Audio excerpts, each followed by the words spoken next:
Good morning all. Thank you for those that are attending. Just a couple of quick housekeeping tips. So this, as you'll notice, is being recorded. Please, by all means, let me know if anyone has any issues in respect of this webinar being recorded. You'll notice that all of you as attendees are muted. Please feel free to communicate with us through the chat function.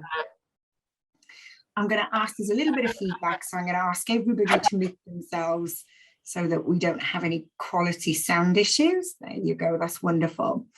So welcome to the webinar of the century, the planning for a crisis you couldn't possibly predict, or in our case, we'll try and give you the means of prediction to get you as best placed as possible.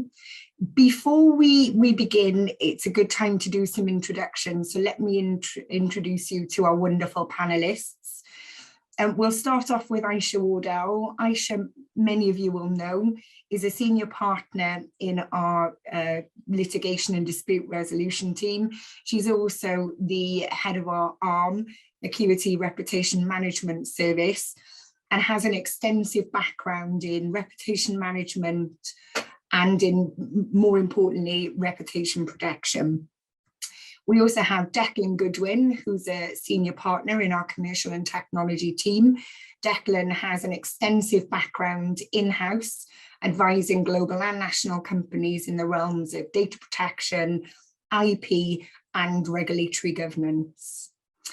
We also today are joined by Alistair Milburn, who's the founder and managing director of our PR partner Effective Communication. Alistair is an award-winning PR guru and headed up as editor-in-chief of the South Wales Echo for 13 years.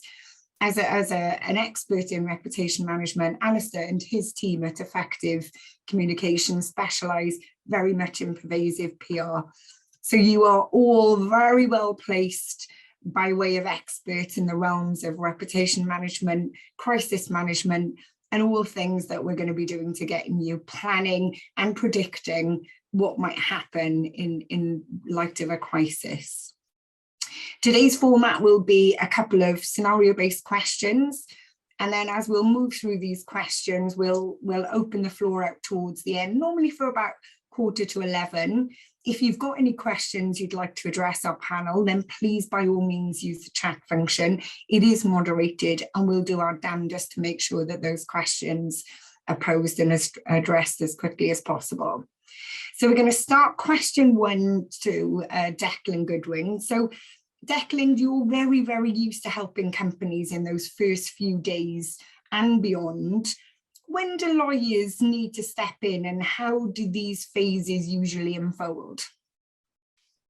Thanks, Adele, and yeah, thanks for the great introduction. Firstly, I think at the start of that question, you mentioned helping in the first few days. So I'd actually like to rephrase that. We need to be thinking and talking more about helping in the first few minutes, hours, and days, as time is very critical when you're dealing with a data breach. So if you remember one thing from what I'm about to say, that should be speed of action. So if you act slowly, the practical impact of a data breach on your company can be much worse, as can the risks of being fined. So following any serious data breach, there's a self-reporting requirement. So if you miss the deadline to report a breach, you can be fined a lot of money. And that would be the higher of 2% of your global annual turnover, or £8.7 million. So unless your global turnover exceeds 435 million, you could be fined up to 8.7 million for failing to breach. And the deadline to report a breach is 72 hours from discovering the breach. So a serious data breach discovered 5:05 on a Friday would need to be reported by 5:04 on a Monday. There's no leniency for weekends, bank holidays, and so on. It's a straight 72 hours. So, as I said, it's a pretty tough obligation to comply with. So speed is critical. It's also worth bearing in mind you could be fined twice. So once for the actual breach, which is 4% of global turnover, or 7.5 million, the higher of the two, and again for failing to report the breach. So now that's the sort of context of why we have to act quickly, going back to the question, when do lawyers need to step in? The answer is as soon as possible. So, you know, that would ensure you've got every chance of meeting those tight reporting deadlines if reporting is necessary. Declan, there's one question that's come in that's probably very pertinent to you, so I'll pick this up before we move on, and that is what substitutes a serious data breach? Very good question. That's something I was going to come on to, but essentially, yeah, one of the phases that you'll need to go through following a data breach is to assess the seriousness. And it's not a straightforward thing to do. If you look at the GDPR, the wording from there is nigh on impossible to interpret. So you need to report a data breach where the results of the breach are risks or damage to individuals. So you've really got to look at the guidance that's available from the European Data Protection Board to actually understand what that means. So the sorts of things you have to consider are the type of breach, the nature, sensitivity, volume of data involved in the breach, the ease of identifying the individuals involved, the severity of the consequences for those individuals, and any special characteristics of those individuals, and also the number of people affected. I'll come on to that in a bit more detail in a sec. So before assessing the seriousness of a breach, the first thing you're going to need to do, and again, to help get things done really quickly, is share the load. So you're going to need to put a team together that's going to be able to take on solving all the problems caused by a data breach. So most obvious part of that team is usually going to be your IT function. Depending on the type of breach, you're also going to need other areas of the business to be involved.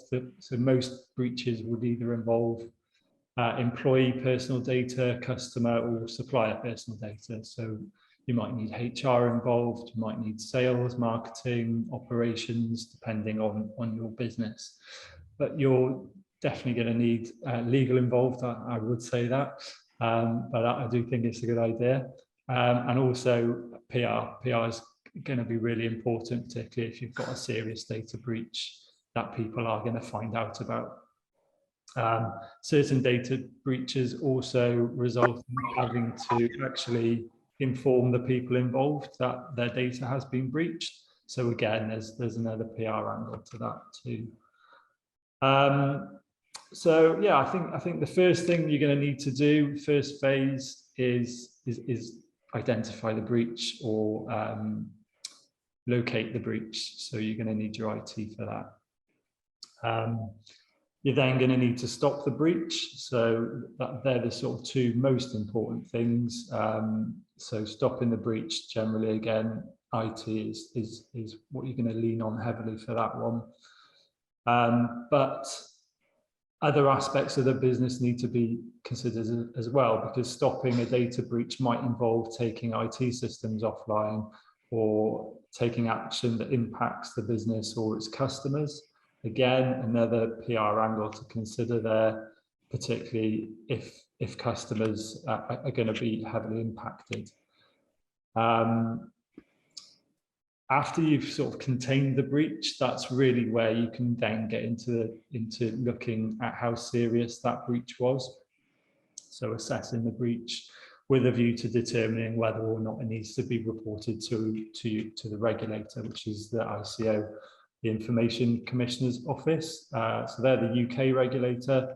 If the breach involves other so data subjects from other countries as well, you then have to look at which regulator you're going to notify, or whether multiple regulators need to be notified with Brexit in mind. That's more likely these days. You might also have contractual terms that require you to report breaches to counterparties. So again, that's another exercise to review and determine what actions needed. And as I said earlier, you might also need to notify the data subjects if the breach results in a high risk to them. Again, you're going to need to go through that assessment process to work out whether or not there is a high risk to those individuals. One question that's often overlooked and can limit the amount of action needed quite quickly is, are you a data controller or data processor? If you're a data processor, it's very likely that you'll need to notify the data controller in relation to the breach, and it's then the data controller's responsibility to notify the regulator if the breach is serious enough. So the starting point is all data breaches are notifiable, but unless you can determine that the breach is unlikely to result in risks to the people involved.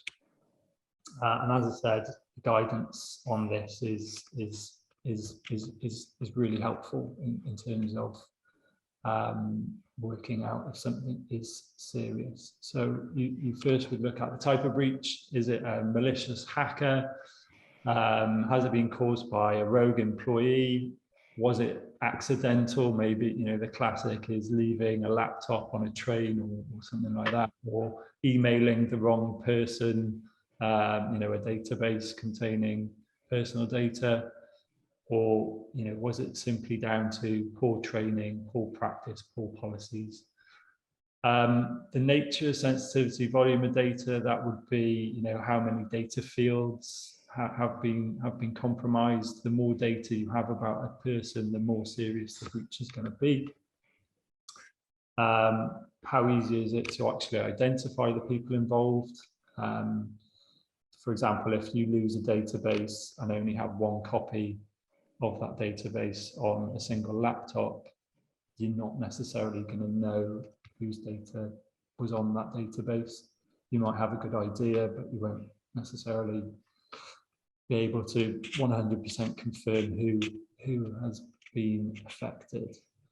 The severity of the consequences is really going to depend on the facts of the actual breach and what's happened, and special characteristics. It could be as simple as, it's employees' data that's been compromised, it's customers' data that's been compromised, or any particular segment of those categories. So lots of people use scoring methodologies to help determine whether something is serious or not. So you go through assessing the headings I've just mentioned, and each one would have a score. You add all the scores together, and if it's high enough, you would then notify the breach. I think it can be a helpful way of looking at it, but I would only use it as a guide. I think no data breach is the same, and independent judgment of all the factors involved is often needed to get to the right outcome. Brilliant, thank you. So just a couple more things. I think the next thing you've got to do, regardless of the outcome of that assessment, is record the process you've been through and the decision that's been reached. So as with any sort of where you've got regulators involved, you need records to be able to rely on them if the regulators ever come knocking. So you need a document that shows exactly the process you've taken, the investigation that's been done, the assessment that was undertaken, and the reasons why you decided not to notify, or whether you decided to notify, so that if the ICO gets wind of this and asks why you didn't notify it, whether you're right or wrong, you've still got a document that sets out why you took that decision. And we would typically prepare a data breach impact assessment for clients when we're assisting them through this process. Other phases you might need to consider are preserving evidence or legal privilege. That might be something that Aisha would touch on later on. You'll also need to think about whether you need to notify your insurer, and your insurance brokers might be able to assist you with that. Final one would be if the ICO needs to be notified. That's obviously the last phase, and something we can also help with. Two more things. So we've talked about phases to this process, and that's not necessarily, I don't want you to think that it's a sort of step-by-step thing that you have to go through. Given the time pressures, the reality is you have to do a lot of these things concurrently. So, you know, using project management terminology, it's more of an agile approach rather than a waterfall approach to all of this. You have to spin a lot of plates all at the same time to be able to do all of this within 3 days, essentially. And the final thing would be, once the dust settles, you know, it's a good idea to look at what's happened and implement things to stop a similar breach happening again. Not all breaches are avoidable, but some are, so it's definitely worth going through a sort of lessons learned process to rectify any deficiencies. And again, that's, you know, a lot of those deficiencies we can also help with, whether that's better policies or procedures to follow, and then training your staff on those policies and procedures, or, you know, there might be a skills gap in the business, so you might need additional people. Whatever those lessons are, better to know than not, and just move on straight away. So I think to summarize, it's have a team ready to go and prepared to deal with a breach, act quickly, assess your breach, and learn from the mistakes. Brilliant, thank you, Declan. We've got a question which I'll save, Alina, until the end, so thank you very much, Lee. Next question is for you, Alistair. And I suppose, picking up from Declan's point, when would you typically get involved, and what would your suggested plan of action look like? Yeah, thank you, Adele. I think my view is get involved months and months before the breach. One of my biggest frustrations is that people do not prepare for scenarios happening in their organization. As Declan just said, you know, not all breaches can be prevented. And I think in any organization, you know that there are situations that could happen, be it a fire, be it a death in the workplace, etc. So I really believe in planning ahead for those scenarios, because they can be predicted and they can be mitigated. I think there is a DNA to any crisis, especially in terms of the PR aspect. So while each situation may be different, how you deal with it from a PR point of view is very similar. Declan mentioned this breach happening at 4:55 on a Friday. You know, there's 168 hours in the week, which means it's far more likely to happen out of hours. You know, at 2 o'clock in the morning, you know, with people working from home, with the chief exec on holiday, etc. So I firmly believe in being as prepared as you can be, because once that storm hits, you know, I deal with this on a daily basis, but if you're not used to the media and social media storm, it is incredibly terrifying. And only last week I had a business owner in tears because they just couldn't believe how quickly a crisis moves. And therefore, you know, it's very important, you know, as Declan talks about there with the breach, that you've got this core team dealing with the actual crisis, and that the comms team around you protect them by dealing with the media aspect of it as well. So, you know, typically you'll have business continuity plans, disaster recovery plans. Do you have a protocol within those documents for the PR aspect? So I strongly recommend a simple protocol of who will deal with what, and containing key information as well, because, you know, as I say, there's every chance of this happening out of hours, and people leave their jobs, people's emails change, people's mobile numbers change, and you do not want to be chasing around for simple information when you're dealing with a crisis.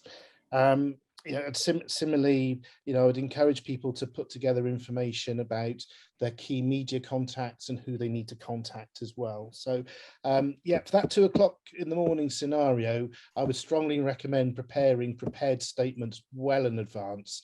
You know, if you're 95% of the way there, that's far better than starting from scratch in the middle of the night dealing with the problem.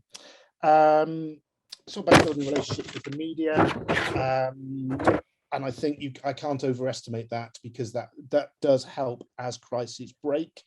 I strongly recommend also in that protocol key login details, because I'm increasingly seeing from a crisis comps point of view them breaking on social media.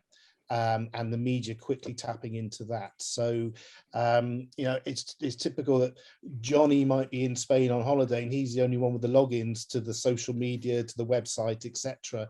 And if you need to get a holding statement up there, say for a data breach, to say, yeah, we are aware we've got a situation, then it's important that that information is available to your dedicated comms team as well.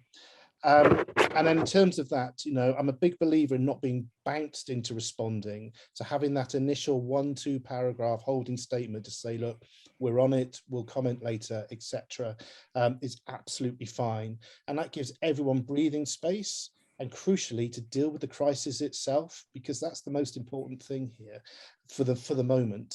Yeah. And then just on the social media, you know, what I am learning, what I am seeing is not to get engaged in any arguments, any discussions, etc. You know, you can address concerns about what may have happened or answer any queries for support, but you're not going to win any battle on social media, as you probably all see on a personal basis as well.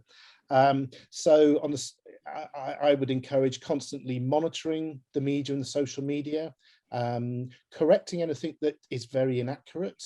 I would recommend creating a gatekeeper, such as myself or a member of staff, that would deal with any incoming calls from the media, etc. You don't want your security guards speaking to the Mirror or the Sun at 6 o'clock in the morning, because they're the only person answering the phone. On that, I would strongly recommend media training for your chief exec and their deputy. The boss isn't always the best person to go in front of the camera, but if it's a major crisis, they should do.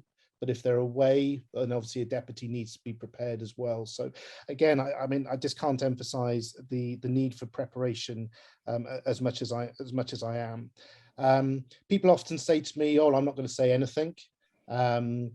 I think when the 2 words of no comment, you know, immediately creates suspicion and opinions. And I'd certainly say not to lie, and also to correct any errors, because in a rapidly moving story, maybe as a data breach, you may inadvertently put out incorrect information. I would strongly recommend any information that you put out is legaled, so that you don't unwittingly cause further problems for yourself. And as Declan said about the breach itself, I would strongly recommend a review of the crisis comms process, how you did, what lessons you need to learn as well. Because I think, I mean, you know, to wrap up, we all accept that crises do happen to any organization, but people typically remember how an organization dealt with that crisis, and history is littered with terrible examples. You know, I'll just give you one of the Mexico oil spill of about 10 years ago, with the BP, where it was a British guy who was the chief exec, and if you remember, it was billions of pounds worth of damage, fishermen lost their livelihoods, etc. And the chief exec was famously pictured sailing around the Isle of Wight in nice pristine waters, etc. And when challenged, said, "I want my life back," where on the other side of the world they were battling for their livelihoods, etc. So, you know, I can't overestimate the importance of being prepared on the PR point of view. I do think 90% of it can be done in advance. Brilliant. Thank you very much, Alistair. Next question for you, Aisha. And I suppose in your role, once the attack has happened, what kind of issues do you find companies, clients are faced with from a legal perspective, and how should they handle these situations? Yeah, thanks Adele, and thanks Alistair and Declan. I tend to be the person that sort of comes in a little bit later and helps to mop up the other issues that have come as a consequence of the data breach. And I think it's quite normal for clients to think that once you've done the initial investigation and you've decided whether to report to the ICO, that might be the end of it, and we all sort of breathe a sigh of relief. But unfortunately, there can be other potential issues that arise from the breach itself, and which come off the back of a very stressful few days. And knowing what to do in that situation can help enormously with everyone's stress levels. And so typically the type of issues that we would pick up, certainly under the ARM team, would be issues such as reputational harm, and I'll come on to that in a moment, and Alistair's touched on that, breach of legal obligation, breach of contract, breach of professional duties, and then of course potential claims from customers or clients that have been impacted by the data breach. And so that's quite a wide and varied sort of list of issues, and picking up on a couple of those and just running through what we would address with the clients and what can be done in those situations. Reputational harm. Now, as Alistair's mentioned, that is a fast moving and very, very topical area for all businesses now. I mean, everyone is on social media. Social media is the way that customers, clients contact with, every business I know of. And so we need to be considering very quickly, and we would do that within the ARM team and with working with Alistair. Does the breach involve customers and clients? Are clients and customers aware of the breach? Is it likely to reach the public domain on social media and press? If so, and I think this is a really important point for businesses to really consider internally, if so, can we use this to your advantage? Social media can be a really effective way of delivering a message that we want to get out there, and we want to get out to the public and to clients and customers. And so should we consider getting there first? I think a perfect example of that in sort of recent history is the British Airways data breach. They, I think, were probably one of the first companies that used social media to their advantage. And it was a way of communicating the message to their customers, and the message that they wanted to communicate really quickly and almost instantly. So do we need to consider that within the business? Do we get there first? Do we need to monitor the forums and the social pages? Again, that's something that we would do with Alistair's help. And do we need to have statements ready? Alistair's already talked about getting legal involved, but do we have statements that we issue which set our side of the story, which correct factual inaccuracies?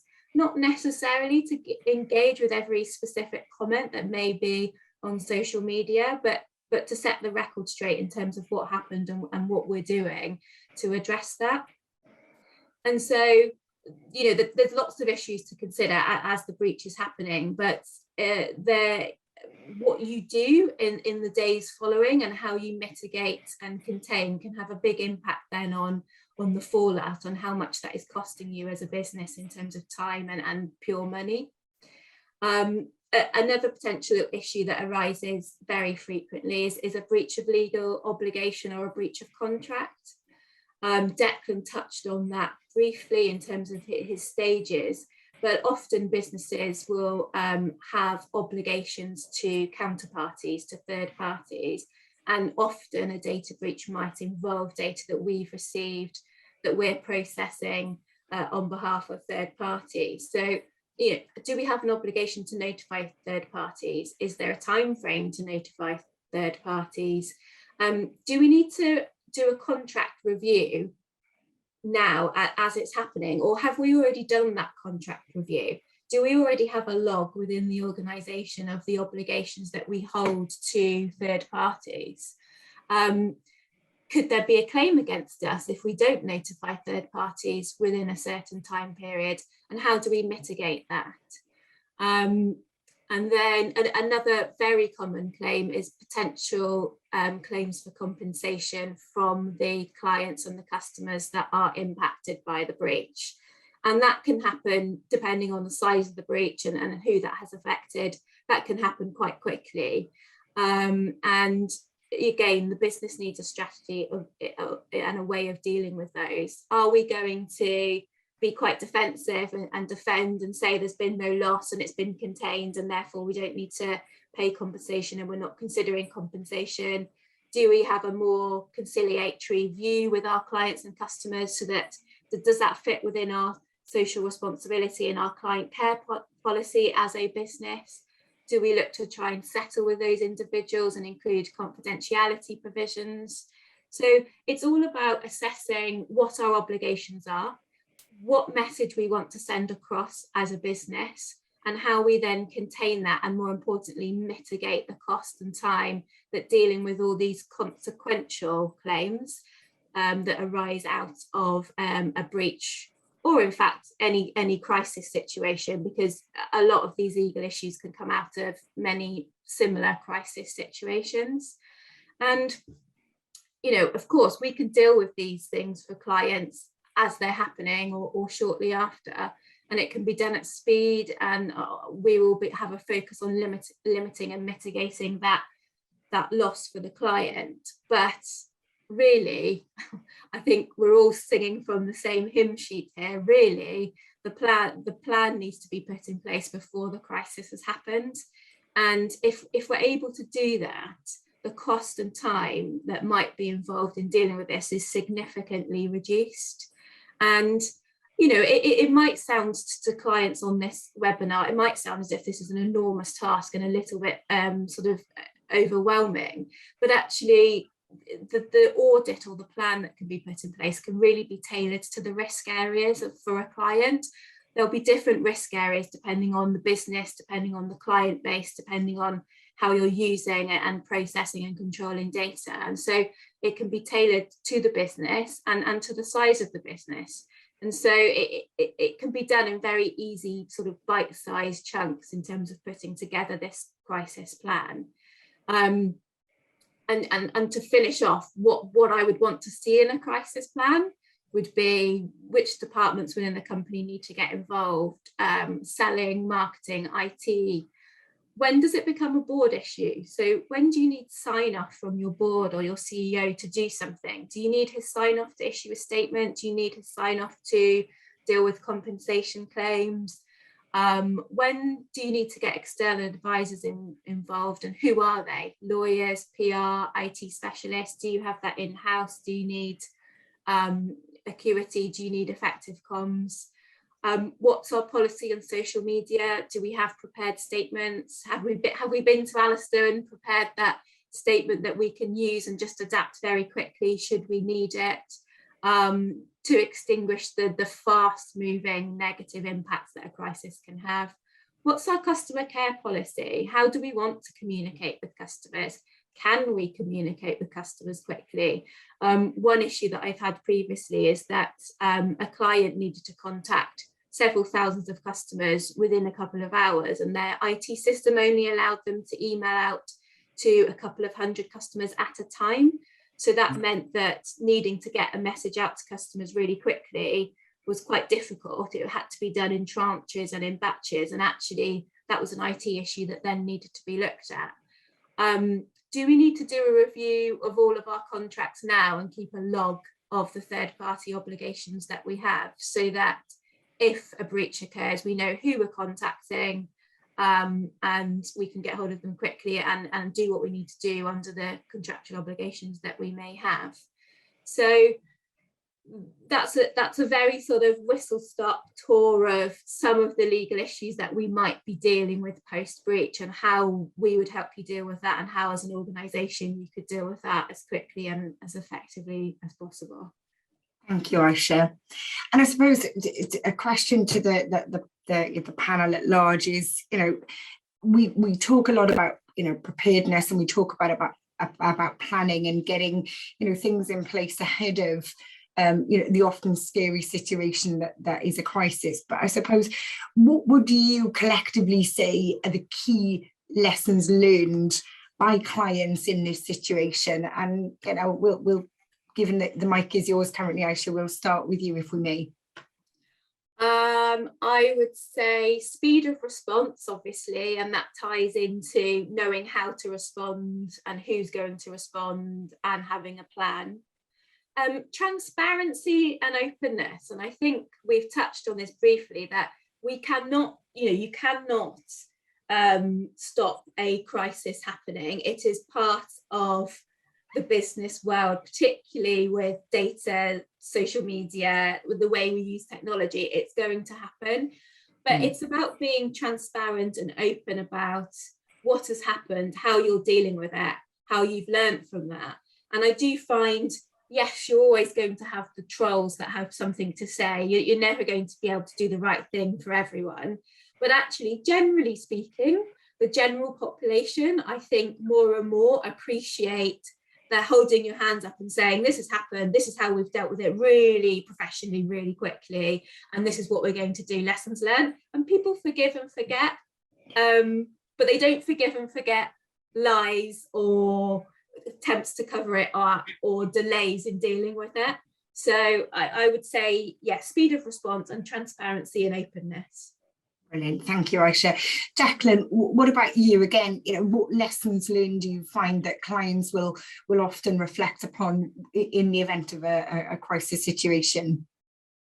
Yeah, I mean, I think Aisha hit the nail on the head with most of that. But yeah, I would just echo what she said in terms of doing things quicker, and that happens when you're prepared. So I think we've covered those two in a bit of detail, all three of us. So I think the other thing, again, completely agree with the transparency aspect. And I had one where a company had sent the wrong pension details out to all of its employees. So the employees were receiving details of each other's pensions.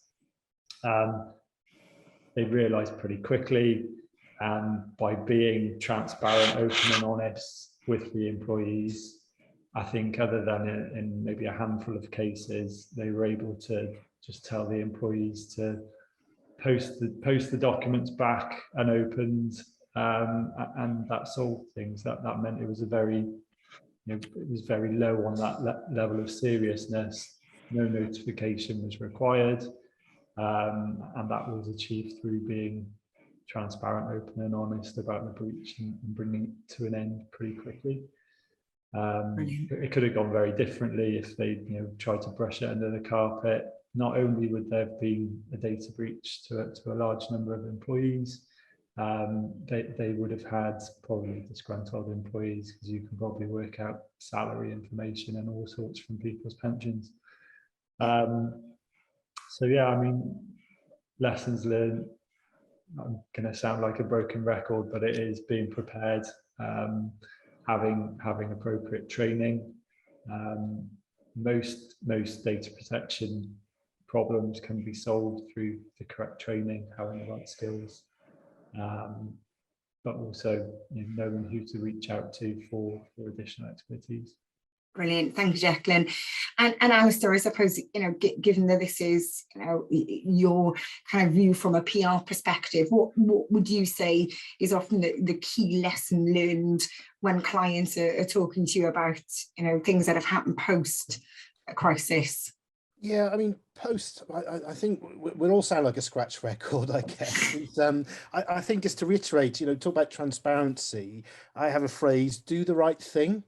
And because that how you respond and deal with it is a reflection of your culture, your values, your brand, etc. You know, and we mentioned that the BA data breach. One, they were prepared, but two, how they dealt with it as well.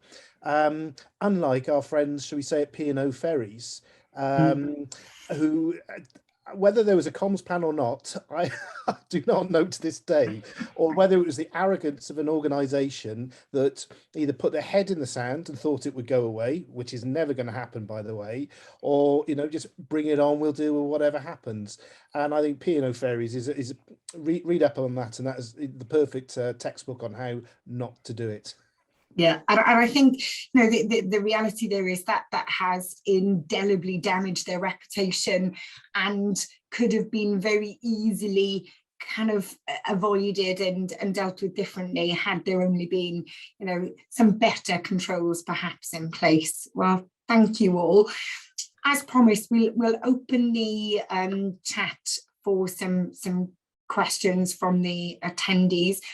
Declan, I had a question come through off the back of your case study that I'd like to ask you, please. And that question is a data breach of business-to-business data, as in corporate customer's name and email, etc., deemed less severe a breach than a business-to-customer data breach? Yeah, I mean, the answer is no. Personal data is personal data. People often think of you know, people's business email, phone number, and so on as less important, or, you know, I can understand where the question is coming from, because it is treated differently from a marketing point of view in terms of what you can and can't do when marketing B2B or B2C. But from a breach point of view, personal data is personal data. So no, it's not going to be less severe. What might make it less severe is generally if you've got a data breach in a B2C scenario, there's going to be a lot more people involved in that breach. Because if you're a B2C business, you're going to have, you know, probably thousands and thousands of customers, as opposed to B2B, you've probably got hundreds of customers. So from that sense, it is likely to be more severe. But, you know, on the simple face of it, B2B, you know, personal data relating to someone's business email or phone is no less precious than someone's, you know, personal mobile number and email address. Yeah, brilliant, thank you. I'm going to throw out a follow-on question, Adele, if that's okay. Because yeah. This is a question we often get asked, so I thought it might be useful for Declan to address. Sorry, Declan. But if that B2B data is available online, so you can look up the company and find the telephone number of the director and the email address, what's the position then? Yeah, so it's obviously still a data breach, but then when you're looking at the seriousness of the breach, the fact that the data is already in the public domain is going to tell you that you know, an additional person having access to that data is likely to have less of an impact on the people concerned. So yeah, it's likely to be a less severe breach if the breach relates to personal data that's in the public domain. Yeah. Thank you. And I suppose just we'll give it a couple more minutes so the questions are available. So if anybody has any questions, I'm aware that you can't communicate with us, you are all muted, but please by all means do use the chat function. You know, we'll happily go over any questions that you all have. But I suppose closing remarks from me would be very much the theme that preparation is key here, that, you know, to pick up on Aisha's point, with more and more communication now happening through social media platforms, a data breach is almost inevitable. It's going to happen, and it's what you do I suppose, in advance of that breach that is going to make or break you, not just by way of, reputation, but also by way of, the fact that you could, as Declan pointed out, receive a hefty fine from the ICO if that breach is, is serious enough to warrant, what was it, Declan, 2% of your turnover? Thank you very much, but no, thank you. And I suppose what each of you is quite rightly pointed out is that, as Aisha said, there are some very simplistic things that can be put in place, dependent on the size of your business and how you operate, that can easily give you the best advantage possible when faced with, often really scary, terrifying crisis. And they could be things from data impact assessments to having a comms plan, having a business continuity plan, or a general crisis plan. So again, those are all things we can help with. There's another question that's come through. So this one is for Alistair. You mentioned having prepaid statements. I think that's prepared statements, and cited having a "we are dealing with this now" message. Is this enough, or can you, pre-prepare a suite of messages? Very good question, that one. In short, yes, you can. The more you can prepare, the better.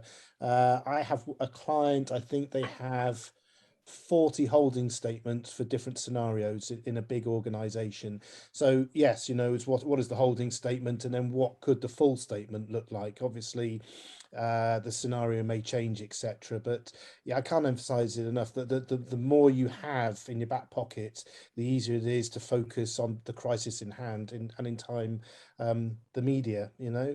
And I would say is the media, I had years and years in the media. If it senses blood, it will go for it. And going back to P&O again, that's what happened.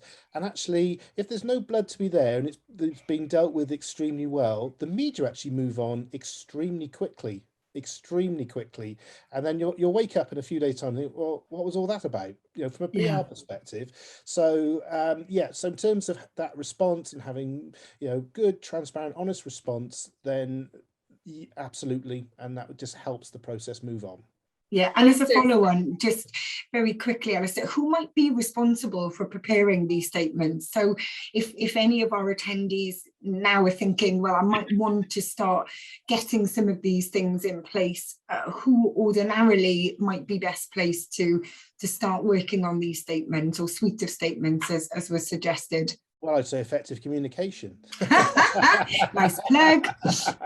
Yeah, but in tandem, those holding statements need to sit within a crisis protocol pack, which can be a one-pager, but as we said, what is the protocol for the crisis? Should the board be informed? The whole cascade of the crisis, and who needs to know with those mobile numbers, the emails, etc. So it is a fairly straightforward piece of work, but I really do encourage people. I'm not just saying that because that's what I do, but the more prepared people are, the better.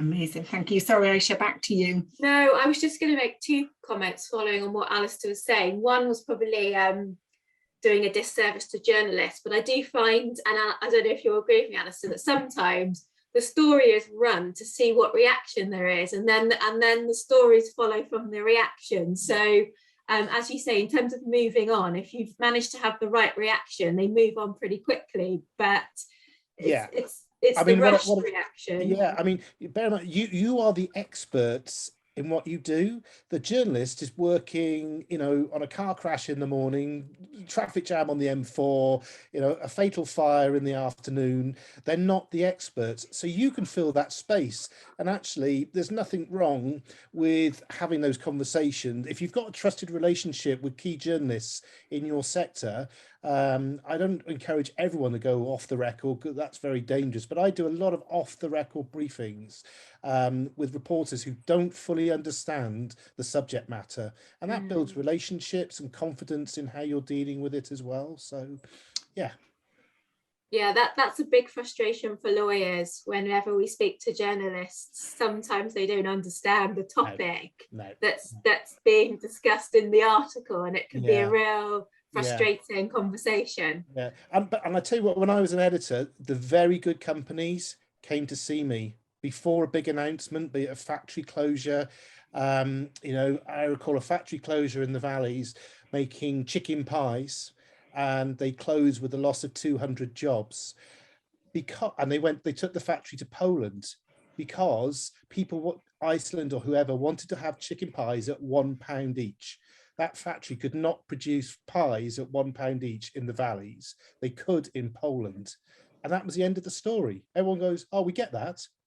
You know? And I think also with that, in terms of the preparation, the Argus was already onto the company while people were in the meeting being told about the factory closure. So you can't put your head in the sand. It will come out if there's a story to be told. Thank you. And I suppose one obvious kind of question from me is, you know, I'll fire this one at you.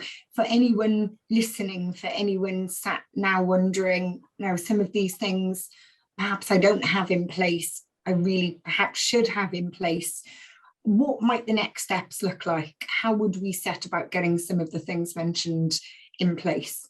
Well, obviously contact Acuity, but I think that goes without saying. But, you know, it's a very flexible advisory service that we offer. We will speak to the client, look at what their business does, what their business needs are, where the risk areas are, and you know just pinpoint what could be done and what needs to be done. And it can almost be a shopping list in terms of the client choosing what they consider to be a priority. Obviously, Acuity would advise on what we think is a priority, and Effective would advise, and deciding sort of, you know, it can be the bare minimum or it can be the fully comprehensive plan. As Alice said, it could be one page is suitable for a particular business. It may be a larger business needs a much more comprehensive plan, but it's very flexible. Pick up the phone to us, give us you know, an email, and we can simply just say to you, based on your business, this is what we would suggest, and help put that in place. Amazing, thank you. And Declan, a question for you. With, you know, a lot of the scenarios that we're talking about having a GDPR focus here, so where data is perhaps some of the, you know, the biggest causes of data breaches and breaches in general. You know, thinking of GDPR, and you mentioned Brexit earlier, is there anything that we ought to be currently thinking about that might be, you know, coming over the horizon in the coming weeks, months, etc., that should give businesses, clients, people listening now pause for thought in terms of what to be prepared for? Yeah, I think talking about data protection generally, as opposed to, you know, the topic of breaches, we were supposed to have another piece of legislation come into play at the same time as GDPR, so quite a while ago now, which related to marketing and how you can use personal data in a marketing context. That's been on the back burner for the European Commission for a while, but the current sort of whispers are that's going to be finalised this year. Obviously, there's a lot of other things going on, so that might not happen, and it's been delayed for almost 5 years now. So that is on the horizon. It may or may not come this year, but it will eventually. And what we're dealing with at the moment is a situation where the legislation around marketing and how you can use people's data for marketing purposes is out of date. It's based on how the law was, you know, back in 1998 or 95-6 even, when the legislation was written. So what we're supposed to be getting is legislation that, you know, fits and connects properly and with the GDPR. So yeah, I think it's sort of watch this space on that front, as opposed to, you know, taking any immediate action. Yeah, thank you. And you mentioned, we talk a lot about the ICO, the Information Commissioner's Office, and I suppose the other question that, you know, many might be thinking about is, you know, who needs to be registered? You know, what might my involvement with the ICO look like outside of a potential data breach? What might I need to be looking at, and what might I need to consider? Yeah, I mean, I started off my talk earlier with lots of scary numbers about fines, but the ICO is actually one of the better regulators out there, I would say, in terms of how helpful they can be. They've got a good website with lots of guidance and lots of articles to help you, try and comply. In terms of registering with them, that's often the first step on your data protection compliance journey. The starting point is you need to be registered unless you don't. So there are exemptions to registering and paying your annual fee with them, but you have to go through the guidance and the assessment process to work out whether or not you're eligible for an exemption. And that is something we can help with, of course. So yeah, registering is a good starting point, and checking the ICO's website if you're ever unsure of something. But of course, we're here to help as well. Thank you. And there is another question for you. So you're the man in demand at the moment, Declan. Question, just picking up off of the question around regulation. Do you see new regulations being stricter or more marketing friendly? They're going to be more sort of middle of the road on that. The reason for the new legislation coming into place is the old legislation doesn't reflect the realities that we're faced with today. As I said, it was written a long time ago in the 90s when Facebook didn't exist. So yeah, technology has moved on, and the legislation needs to move on with it. If anything, as I said earlier, the situation we've got now is two pieces of legislation that don't sort of fit together. They don't work together. So I would hope that the new regulations would actually make life easier in terms of whether they're stricter or not, they'll be easier to interpret. I think what a lot of businesses struggle with at the moment, and this is a question I get asked a lot, particularly in a B2B context, is what they can and can't do from a marketing perspective. And my general approach to any sort of compliance with personal data is it doesn't have to be a barrier. It's actually an enabler to your business. You can do whatever you need to do with data as long as you have the right compliance and processes in place, generally speaking. So yeah, I think to answer the question, it's likely that the new laws will add clarity and therefore, I would say, make things easier. Amazing. Well, fingers crossed, because I think with so many of us, touching clients and customers through the power of marketing, I very much look forward to a more marketing friendly regulation. So fingers crossed. And then one for you, Alistair, if I may, again, looking at how media and PR in particular might be a good thing to have in your armory, as it were, from a crisis planning perspective. What might you suggest a modern business might need in place beyond what we've discussed today? Yeah, I think that's a very good point, is that in terms of PR, obviously it depends on the scale of your business, but you all have good stories to tell, and that those that are proactive with the positive stories are filling a vacuum that the media can't potentially fill. I mean, let's cite a case of, say, Admiral, which is very, very proactive, has a good positive reputation. I would imagine if that had a data breach, it's going to be given far more slack than other organizations because of its ongoing positive PR relationship etc., etc. So yeah, but obviously that does depend on the scale of your organization. But I think one point very quickly I didn't mention is stakeholders. So we talked about the social media storm, etc., but you do need to identify who are the important people in this case that you need to speak to, and that could be politicians, it could be the head of the local council, local sector organizations, etc. So again, in the planning, so that you're not browbeaten into those keyboard warriors on social media, to be dealing with them rather than the people you need to be dealing with. Yeah, brilliant. Thank you. That's some stern advice.